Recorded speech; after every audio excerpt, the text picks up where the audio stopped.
네, 오늘부터 골로새서 본문 가지고 주일날 시간에 함께 말씀을 나누도록 하겠습니다. 들어오시면서 받은 주보에 보면 골로새서 요약한 내용이 들어 있습니다. 나도 모르는 사이에 누군가가 땀 흘리며 수고하는 나를 지켜보고 있고 나의 수고에 대해 격려의 박수를 보내준다면 우리는 큰 힘과 용기를 얻게 됩니다.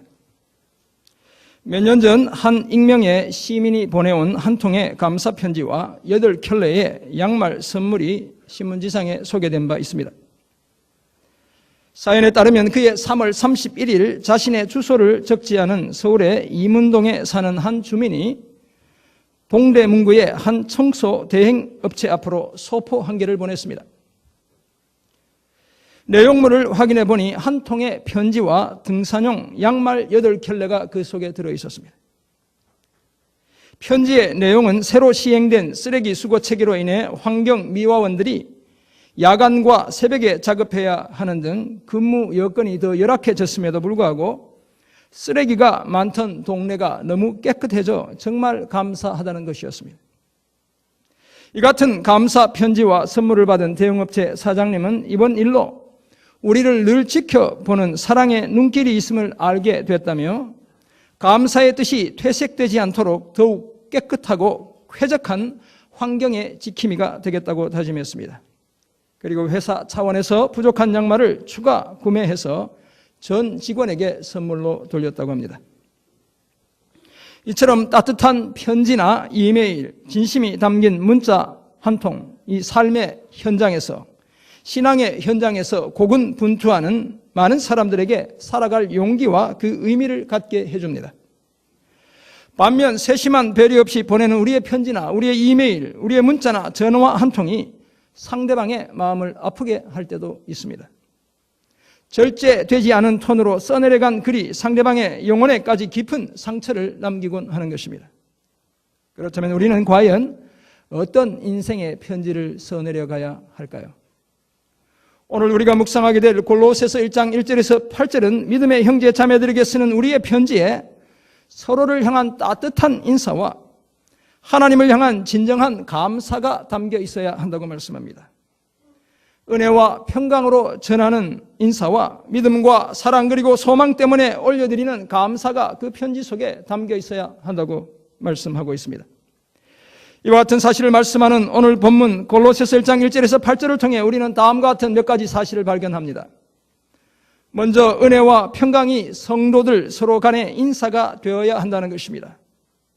둘째, 믿음과 사랑과 소망이 진정한 감사의 이유가 되어야 한다는 것입니다. 그리고 끝으로 이런 일을 가능하게 하는 복음의 증인, 사랑의 전령이 되어야 한다는 것입니다. 사도 바울이 쓴 서신서 중에 우리가 잘 아는 에베소서는 특별히 그리스도의 몸된 교회가 그 중심 주제에 해당합니다. 그래서 교회론에 대한 이야기를 주로 다루고 있는 것이 에베소서다라고 말할 수 있습니다. 그 반면에 오늘부터 우리가 살펴보게 될 골로새서는 그 교회의 머리 대신 예수 그리스도가 중심 주제에 해당합니다. 그렇다면 기독론에 대한 이야기를 주로 다루고 있다 이렇게 이해할 수 있는 것입니다. 대부분의 사도 바울의 글들의 특징처럼 골로새서도 그리스도의 탁월성과 충분성을 강조하는 1, 2장의 교리 부분과 머리 대신 그리스도께 복종하는 삶을 강조하는 3, 4장의 실천 부분으로 구성되어 있습니다. 바울은 편지를 통해 모든 것보다 뛰어나신 그리스도, 모든 것의 처음이시자 으뜸 되시는 그리스도를 소개했습니다. 그리고 그리스도인의 삶은 그 그리스도의 탁월성과 충분성을 드러내는 것이어야 한다고 말씀하고 있습니다. 성도들은 그리스도 안에 뿌리를 내리고 그리스도와 함께 살며 그리스도 안에 피하고 그리스도 안에서 완전해져야 한다고 말씀하고 있는 것입니다. 이런 이해를 바탕으로 오늘 본문에서 우리가 발견하는 첫 번째 사실은 하나님의 은혜와 평강이 성도들 서로 간의 인사가 되어야 한다는 것입니다. 골로새서를 기록한 사도 바울은 자신을 하나님의 뜻으로 말미암아 그리스도 예수 안에서 사도가 된 사람으로 1절에서 소개하고 있습니다. 다메섹 도상에서 예수님의 특별한 부르심을 통해 사도가 되었기에 자신을 그렇게 부르고 있는 것입니다. 이렇게 사도가 된 바울은 동역자 디모데와 함께 골로새 교회 성도들에게 편지를 쓰면서 먼저 축복의 인사를 전하고 있습니다. 그런데 놀라운 것은 자신은 지금 옥중에 갇혀 있으면서도 지금 바울이 감옥에 있단 말이죠. 골로새 4장 10절을 보면 바울이 감옥에 갇힌 상태라는 것을 우리가 알게 됩니다. 그럼에도 불구하고 조금 더 불안해하거나 염려하지 않고 오히려 골로새 교회 성도들에게 하나님의 은혜와 평강으로 인사하고 있다는 것입니다. 오늘 보면 2절을 보면 바울은 먼저 편지의 수신자들을 골로새에 있는 성도들이라고 부르고 있습니다.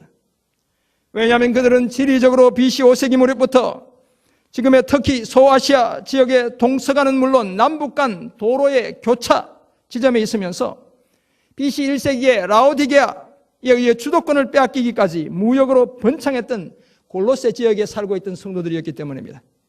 그리고 그들을 성도들이라고 부르는 것은 그들이 그리스도의 십자가를 통해 하나님 나라의 새 언약 백성, 거룩한 백성이 이미 되었기 때문이었습니다. 그리고 저들은 다른 이름으로도 오늘 본문 2절을 보면 불려지고 있는데 그리스도 안에서 신실한 형제들이라는 것입니다. 그렇다면 그리스도 안에서라는 이 말은 그들의 주소지가 골로새에서 이제 예수 그리스도에게로 옮겨졌다는 의미를 가지고 있습니다. 따라서 하나님의 사랑의 아들의 나라로 저들이 옮겨졌다는 것이며 그리스도 밖에 있던 이전과는 달리 존재론적으로 완전히 새로운 사람이 되었다는 것을 의미합니다. 그리스도 안에서와 연결된 신실한 형제들이라는 2절의 표현도 친밀감을 드러내는 것으로 함께 새로운 가족이 되었다는 사실을 나타내는 것입니다. 예수 그리스도를 머리로 온 형제 자매들이 한 몸이 되었다는 것을 보여주고 있는 것입니다. 그런 신실한 형제들에게 전하는 안부의 인사가 바로 하나님 아버지로부터의 은혜와 평강이었습니다. 그런데 은혜는 하나님의 새 언약 백성을 특징 짓는 대표적인 단어라고 말씀드릴 수 있습니다. 이 은혜는 성도들의 삶이 전적으로 하나님의 신실하심과 실패가 없는 사랑에 의존한다는 것을 의미하는 것입니다. 우리의 믿음도, 거룩을 위한 우리의 경건한 삶의 연습도, 우리의 일상의 필요까지도 다 하나님의 은혜로 저와 여러분에게 주어지기 때문에 그런 것입니다. 그리고 또 다른 인사가 무엇입니까? 평강입니다. 히브리어로 샬롬을 지칭하는 것으로서 하나님의 백성이 그들의 적들로부터 구원을 얻게 되고 신체적인 영적인 행복함을 누리게 되는 바로 그런 상태가 샬롬인 것입니다. 평강인 것입니다. 그러므로 평강은 그저 아무런 일이 일어나지 않는 여느 때나 다름없는 고요한 일상을 지칭하는 것이 아닙니다. 그것은 거친 파도가 몰아치는 삶의 현장에서도 절망의 벽이 우리 앞을 가로막고 있는 힘겨운 상황 속에서도 구원의 하나님을 신뢰하며 하나님 때문에 마음과 영혼의 안정을 잃지 않는 것, 그것이 바로 평강이며 샬롬인 것입니다. 다시 말해서 그 어떤 인생의 파도 속에서도 마음과 영혼의 닻을 견고하게 하나님께 내리는 것, 그것이 바로 평강이며 샬롬인 것입니다. 그리고 이 은혜와 평강은 민수기 6장 24절부터 26절에 나오는 대제사장의 축복의 기도문에서 비롯된 것입니다. 그 내용이 무엇입니까? 여호와는 내게 복을 주시고 너를 지키시기를 원하며 여호와는 그의 얼굴을 내게 비추사 은혜 베푸시기를 원하며 여호와는 그 얼굴을 내게로 향하여 드사 평강 주시기를 원하노라. 바로 여기서 비롯되는 것이라는 것입니다. 이처럼 대제사장들이 백성들을 향해 축복하는 두 가지 주요 내용이 바로 여호와 하나님의 은혜와 평강이었습니다. 사도 바울은 이 사실에 근거해 자신이 쓴 편지의 서두에 먼저 하나님이 주시는 은혜와 평강으로 안부를 전하고 있는 것입니다. 사랑하는 성도 여러분, 이처럼 오늘 우리가 만나는 믿음의 형제 자매들을 향해 진심에서 우러나오는 은혜와 평강의 인사를 나눌 수 있어야 합니다. 우리가 써보내는 한 통의 편지, 한 통의 이메일과 한 통의 문자에 하나님의 은혜와 평강이 가득 넘쳐나게 해야 합니다. 내가 줄 수 있는 그 무엇보다 더 큰 선물인 하나님으로부터 말미암는 은혜와 평강으로 서로 인사를 나눌 수 있어야 하는 것입니다. 겉으로는 눈웃음을 치며 반가운 듯 인사하지만 속으로는 미움과 원망의 마음을 담고 있다면 그것은 우리가 추구해야 할 은혜와 평강의 인사에서 멀어도 한참 먼 것입니다. 사랑하는 성도 여러분, 이제 우리는 그리스도 안에서 한 형제 자매로서 서로를 진심으로 사랑하며 진정으로 축복하는 그런 관계를 맺어야 합니다. 하나님을 아는 우리의 지식과 우리의 삶이 동떨어진 그런 모순에서 벗어나야 합니다. 그것이 오늘 골로새서를 묵상하는 우리를 향한 하나님의 기대인 것입니다.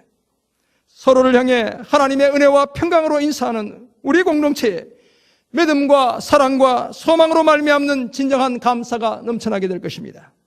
이 소망 가지고 만날 때마다 그리고 헤어지면서도 언제나 은혜와 평강으로 서로 인사 나누는 우리 모두가 되길 간절히 소원합니다.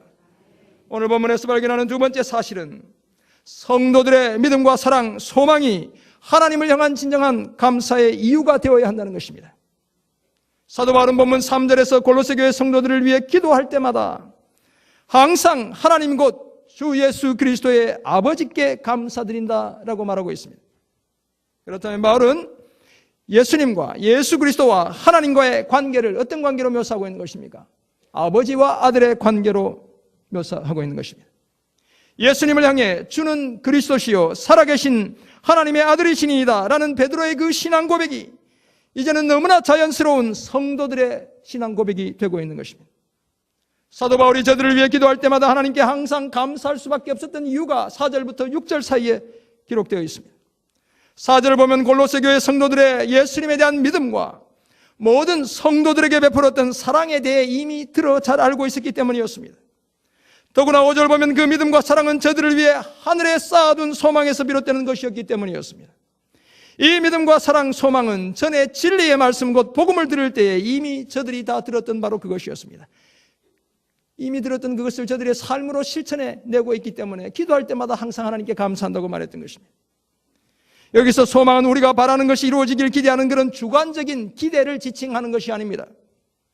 그것을 넘어 믿음과 사랑의 근거로서 이 세상의 삶이 전부가 아니라는 객관적인 사실에 근거한 소망입니다. 우리의 모든 행위가 다 평가되어 보상받게 될 죽음 이후의 세계가 반드시 존재한다는 사실에 대한 소망이며 천국에서 성도들이 받아 누릴 보상과 축복을 바라보는 하나님의 약속에 근거한 소망인 것입니다. 이와 같은 사실을 알려주는 복음 곧 진리의 말씀이 골로새 교회 성도들에게 이르렀을 때 저들이 듣고 참으로 하나님의 그 큰 은혜를 깨닫게 되었다고 6절이 말씀합니다. 이 복음은 그때로부터 저들 중에서는 물론 온 천하에서 열매를 맺어 나고 있다고 사도 바울이 6절 끝부분에서 말씀합니다. 복음이 전해진 이후 저들 속에서 하나님의 나라에 대한 소망이 커져갔고 그 소망으로 인해 그리스도 예수 안에 있는 믿음이 견고해졌고 성도들 서로를 향한 사랑이 더욱 풍성해져 갔던 것입니다. 그렇다면 무엇이 오늘 본문 6절에서 말씀하고 있는 복음으로 말미암는 하나님의 은혜입니까? 무엇이 복음으로 말미암는 하나님의 은혜란 말입니까? 그것은 다름 아니라 하나님께서 우리를 흑암의 권세에서 건져내 주시고 그의 사랑의 아들의 나라로 옮겨주신 것, 이것이 바로 하나님의 은혜입니다. 그래서 예수 그리스도 안에서 구속 곧 죄 사함을 얻게 된 것이 바로 하나님의 은혜인 것입니다. 또한 모든 만물보다 먼저 계시고 모든 만물보다 더 뛰어나시고 하나님의 모든 충만이 그 안에 거하시는 하나님의 아들 예수 그리스도께서 죄인된 우리가 거룩하신 하나님과 화목하도록, 화해하도록, 평화하도록 스스로 십자가의 죽음을 감당하셨다는 그 사실이 바로 하나님의 은혜인 것입니다. 우리가 가졌던 모든 죄의 빚을 십자가에 못 박힌 주님의 손등 뒤에 감추어 주시고 함께 못 박아 주셔서 그 빚을 완전히 면제해 주셨다는, 다 탕감해 주셨다는 그 사실이 하나님의 은혜인 것입니다. 다 이해할 수 없고 다 측량할 수 없는 하나님의 이런 은혜를 깨달았기에 저들은 힘겨운 삶의 현장 속에서도 척박한 박해가 뒤따르는 그 어려운 삶의 자리에서도 하늘의 소망을 키워갈 수 있었습니다. 비록 두 발을 땅에 딛고 살았지만 저들의 시선은 늘 하늘을 향하고 있었습니다. 그래서 저들은 더욱 견고한 믿음을 유지할 수 있었고 서로 더 사랑할 수 있었습니다. 사도 바울은 골로새 교회의 그런 아름다운 삶의 소식을 전해 듣고 그들의 삶에서 넘쳐나는 믿음, 사랑, 소망 때문에 기도할 때마다 항상 하나님께 감사를 올려드렸던 것입니다. 사랑하는 성도 여러분, 2015년 작년과 2016년 금년에 걸친 우리 교회의 표어가 무엇입니까? 주보 앞에 뭐라고 적혀 있습니까? 데살로니가전서 1장 3절에서 말하는 믿음의 역사, 사랑의 수고, 소망의 인내로 하나님 앞에서 기억되는 교회, 그것이 바로 우리가 2년에 걸친 우리 교회의 표인 것입니다. 여기서 믿음의 역사는 믿음의 수반되는 일을 지칭합니다. 믿음에는 반드시 일이 있다는 것입니다. 그렇다면 우리가 가진 믿음 때문에 땀 흘리는 수고를 마다하지 않는 것, 이것이 바로 믿음의 역사입니다. 우리가 정말 믿음을 가진 사람들이라면 믿음을 위해 기꺼이 일해야 합니다. 교회에서 이것저것 봉사하는 것을 마다하지 않아야 합니다. 이런저런 손길이 필요하다고 말만 하지 말고 그 필요한 자리에 내가 서서 내가 일해야 한다는 것입니다. 그것이 바로 믿음의 역사입니다. 사랑의 수고는 무엇입니까? 이것 또한 사랑하기 때문에 져야 하는 짐 또는 노동을 의미하는 것입니다. 따라서 입술로 사랑을 말하면서 수고하기를, 노동하기를 거부한다면, 땀 흘리기를 거부한다면 그것은 진정한 사랑이 아닙니다. 진정한 사랑은 교회와 이웃을 위해 열심히 일하다가 이마에 흐르는 그 땀을 기쁨으로 닦아내는 바로 그런 모습을 요청하고 있는 것입니다. 소망에 있는 그렇다면 무엇입니까? 믿음의 역사와 사랑의 수고를 끝까지 포기하지 않는 것, 그것이 바로 소망에 있는 것입니다. 왜냐하면 예수님은 반드시 다시 오시고 그날 우리의 모든 수고는 마침내 하나님에 의해 다 보상될 것이기 때문에 그렇습니다. 사랑하는 성도 여러분, 누군가가 우리 교회를 생각하며 기도할 때마다 우리 안에 있는 믿음의 역사, 사랑의 수고, 소망의 인내 때문에 하나님께 감사드리지 않고는 견딜 수 없는 그런 공동체가 되기를 간절히 소원합니다. 세상의 그 어떤 공동체도 부럽지 않은 이토록 아름답고 소중한 믿음과 사랑과 소망의 공동체를 함께 만들어가는 저와 여러분 모두가 되길 간절히 소원합니다. 오늘 본문에서 발견하는 마지막 사실 한 가지는 이런 일들이 가능하게 한 복음의 증인이자 사랑의 전령이 되어야 한다는 것입니다. 저와 여러분이 복음의 증인의 삶을 살고 사랑의 전령의 삶을 살아야 한다는 것입니다. 오늘 본문 7절과 8절은 특별한 한 사람을 소개하고 있습니다. 그 사람은 다름 아니라 골로새 교회 성도들에게 복음을 전해준 장본인이었던 에바브라였습니다.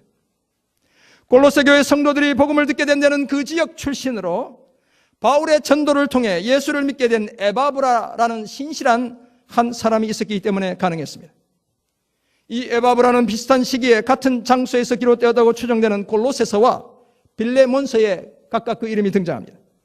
그렇지만 어떤 배경을 가진 인물이었는지는 성경이 전혀 말씀하고 있지 않습니다. 그러나 이 에바브라에 대한 사도 바울의 묘사는 아주 예외적인 것입니다. 그가 바울의 사역에 얼마나 큰 역할을 하고 있었는지를 우리가 짐작해낼 수 있습니다. 사도 바울은 이 에바브라를 우리와 함께 종된 사랑하는 에바브라, 여러분 7절 한번 보시죠. 이와 같이 우리와 함께 종된 사랑하는 에바브라라고 말하고 있습니다.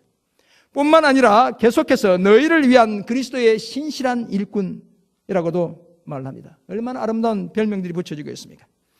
여기서 어떤 학자들은 너희를 위한 그리스도의 신실한 일꾼이 아니라 우리를 위한 그리스도의 신실한 일꾼으로 번역하는 것이 더 적절하다라고 이야기합니다. 왜냐하면 이 헬라어에 후몬, 헤이몬이라는 이 단어가 사용되고 있는데 헬라어 사본들마다 각각 다르게 사용하고 있기 때문입니다. 그래서 요즘 학자들은 우리를 위한 신실한 일꾼 이렇게 번역하는 것이 더 적절하다라고 이야기한다는 것입니다. 그렇다면 이 에바브라는 골로새 교회 성도들에게는 물론 사도 바울에게도 너무나 소중한 일꾼이었다는 사실을 우리는 보게 되는 것입니다. 그렇다면 이 에바브라는 어떤 별명들을 가지고 있습니까? 그리스도의 종이라는 별명을 가지고 있습니다. 사랑하는 자라는 별명을 가지고 있습니다. 그리스도의 신실한 일꾼이라는 별명을 가지고 있습니다. 뿐만 아니라 8절 보면 하나 더 있는데 성령 안에서 너희 사랑을 우리에게 알린 자, 사랑의 전령이라는 별명을 가지고 있는 것입니다. 이토록 아름다운 별명을 가진 사람이었습니다. 이 에바브라는 골로새 교회 성도들을 복음으로 가르쳤을 뿐만 아니라 8절에 따르면 성령 안에서 골로새 교회 성도들의 사랑을 사도 바울에게 알려준 자이기도 했습니다. 감옥에 갇혀있는 사도 바울에게 골로새 교회 성도들 서로 간에는 물론 사도 바울을 향한 사랑의 수고가 넘쳐난다는 아름다운 소식을 전해주었던 바로 그런 인물인 것입니다. 그렇다면 제가 거듭 말씀드리지만 사랑의 전령, 복음의 증인이었을 뿐만 아니라 사랑의 전령으로서의 역할도 톡톡히 감당해냈던 바로 그런 인물이었습니다. 더구나 골로새서 4장 12절에 따르면 에바브라는 골로새 교회 성도들이 하나님의 뜻 가운데 완전하고 확신 있게 서 있도록 항상 저들을 위해 애써 기도하는 기도의 사람이었습니다. 그리고 빌레몬서 1장 23절을 보면 이 에바브라는 바울이 옥에 갇힐 때에, 감옥에 갇힐 때 함께 같이 기도했던 바울의 절친한 동역자이기도 했습니다.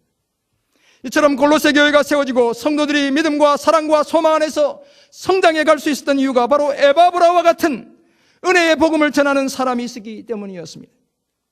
그러므로 우리의 기도 속에도 다른 지체들의 믿음과 사랑과 소망에 대한 감사가 넘쳐나게 되기를 원한다면 우리도 마땅히 에바브라처럼 복음을 전하는 삶을 살아야 하는 것입니다. 사실 학자들은 사도 바울이 골로새 교회를 직접 방문한 적이 한 번도 없다 이렇게 이야기하는 학자들이 있습니다.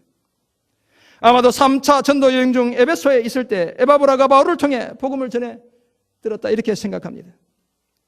그리고는 자신의 고향으로 돌아가 이 에바브라가 세운 교회가 바로 골로새 교회였던 것입니다. 복음의 증인이었던 이 에바브라는 골로새 교회 성도들의 그 사랑을 사도 바울에게 전해주는 사랑의 전령으로서의 역할도 마다하지 않았던 것입니다. 20세기 초 미국 보스턴 교회의 정신지체아들과 정신질환자들을 위한 시설이 하나 있었습니다. 거기 있던 환자 중에 애니라는 이름을 가진 한 꼬마 소녀가 있었습니다. 직원들이 모두 이 소녀를 도우려고 했지만, 그래서 최선을 다했지만 모두 헛사였습니다. 증상이 심해진 소녀는 하는 수 없이 지하 독방으로 옮겨지게 되었습니다. 그리고 사람들은 점점 그녀를 더 포기하기 시작했습니다. 그러나 그곳에서 봉사하던 한 예수 믿는 자매는 모든 하나님의 피조물은 사랑과 보살핌을 받아야 한다고 믿고 점심시간이 되면 찾아가서 책도 읽어주고 그녀를 위해 기도도 해주었습니다. 그러나 소녀는 전혀 반응이 없었습니다. 벽에다 대고 이야기하는 것만 같았습니다. 그러던 어느 날 소녀의 방에 전날 놓아두고 간 접시를 치우러 왔던 자매는 접시에서 초콜릿 하나가 없어진 것을 발견했습니다. 그때 이후 2년 만에 이 소녀는 앤이라는 이 소녀는 보호시설을 떠나 정상적인 생활을 할 수 있다는 진단을 받게 되었습니다. 그러나 앤이는 그곳을 떠나지 않고 그대로 남아서 자기와 같이 도움이 필요한 사람을 돕기로 결심했습니다.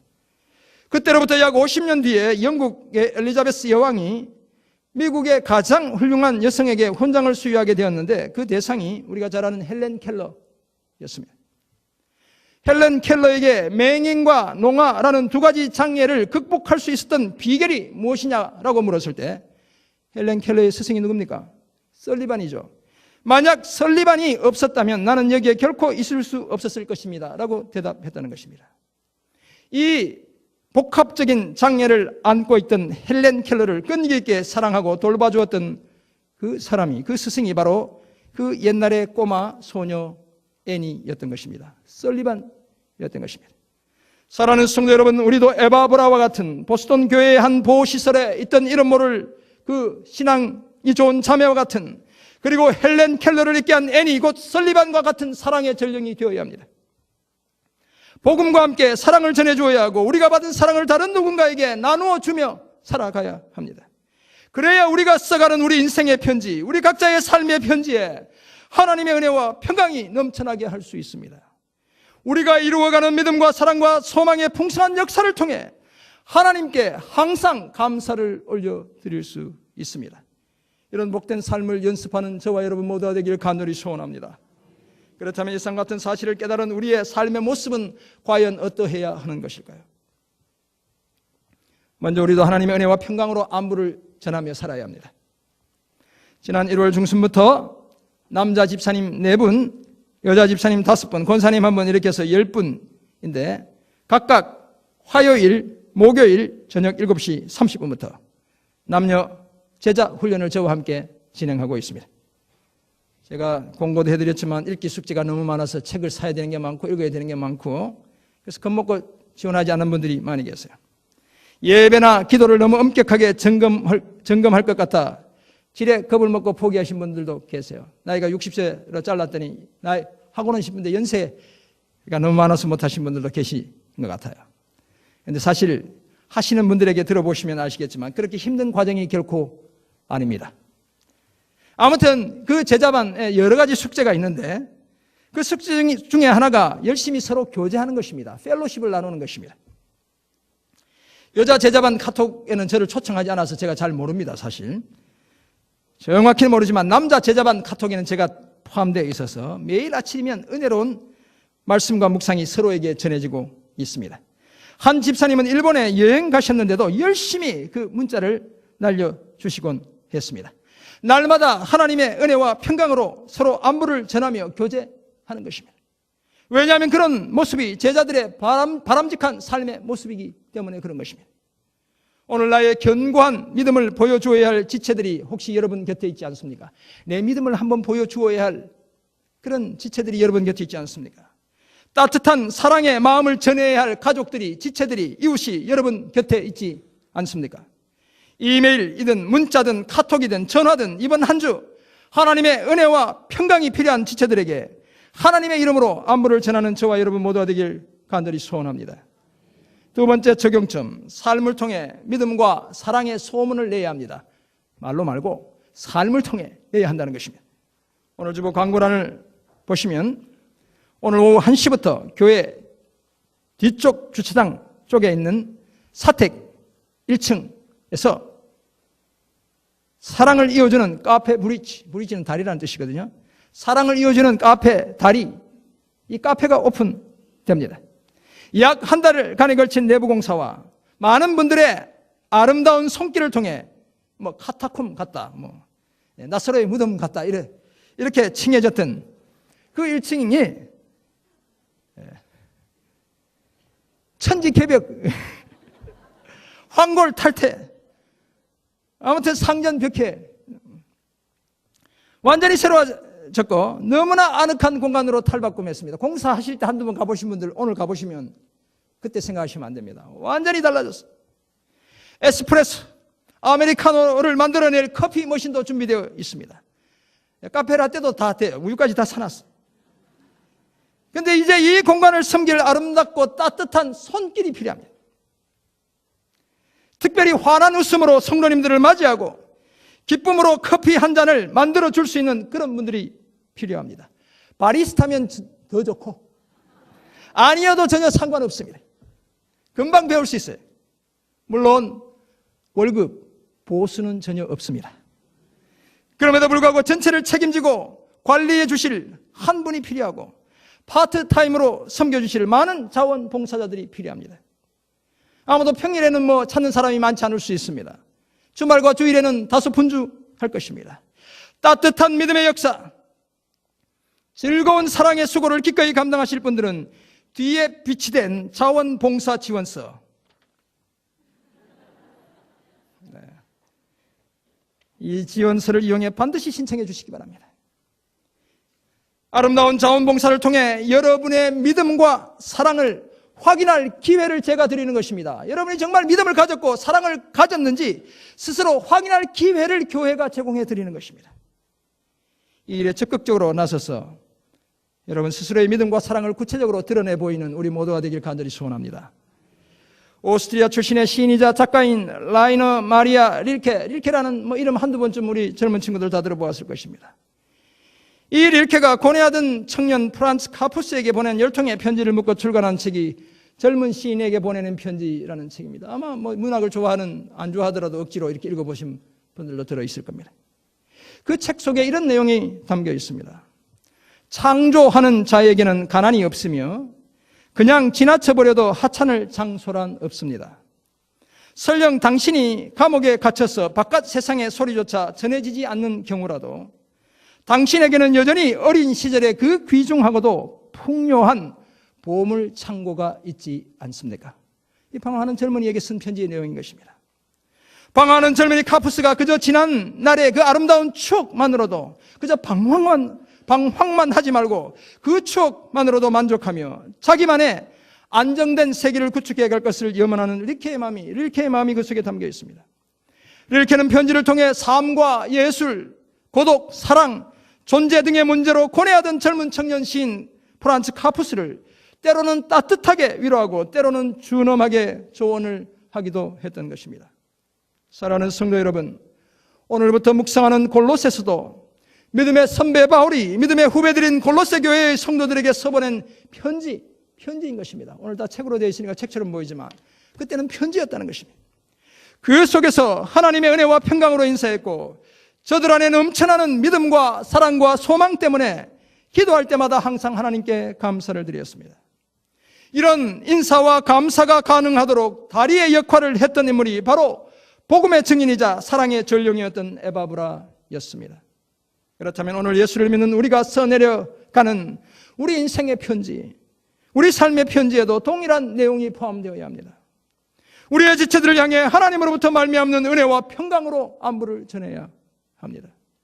복음을 들은 형제 자매들, 우리 예수 그리스도 안에 있는 믿음, 성도들을 향한 사랑, 그리고 하늘 소망에 대해 하나님께 감사를 드릴 수 있어야 합니다. 뿐만 아니라 이런 일이 가능하도록 오늘 우리도 복음의 증인으로서 사랑의 전령으로서의 삶을 살아내야 하는 것입니다. 이런 삶의 편지를 써가는 저와 여러분을 통해 우리 교회와 가정, 우리 학교와 직장이 빼앗기지 않는 하늘 평화로 가득 채워지게 될 것입니다. 이런 은혜와 복을 누리며 함께 아름다운 공동체를 세워가는 저와 여러분 모두가 되시길 주님의 이름으로 축원합니다. 아멘. 하나님 아버지, 오늘 우리에게 주신 귀한 말씀을 기억합니다. 하나님, 우리가 나누는 삶의 편지, 우리가 써 내려가는 인생의 편지에도 하나님으로부터 말미암는 은혜와 평강으로 안부를 전하는 우리 모두 되게 도와주옵소서. 서로 바라보며 생각하며 서로 안에 있는 믿음과 사랑과 소망 때문에 기도할 때마다 항상 하나님께 감사할 수밖에 없는 저희 모두 되게 도와주옵소서. 하나님이 이 일이 가능하도록 우리 모두가 복음의 증인의 삶을 살게 도와주시고 사랑의 전령으로서의 그 삶을 아름답게 감당해내는 저희 모두 되게 도와주옵소서. 그래서 우리가 만들어가는 주님의 몸된 이 공동체, 정말 주님이 기뻐하시는 가장 아름다운, 가장 복된, 가장 따스한 아름다운 공동체로 세워지도록 은혜 내려 주옵소서. 감사드리며 살아계신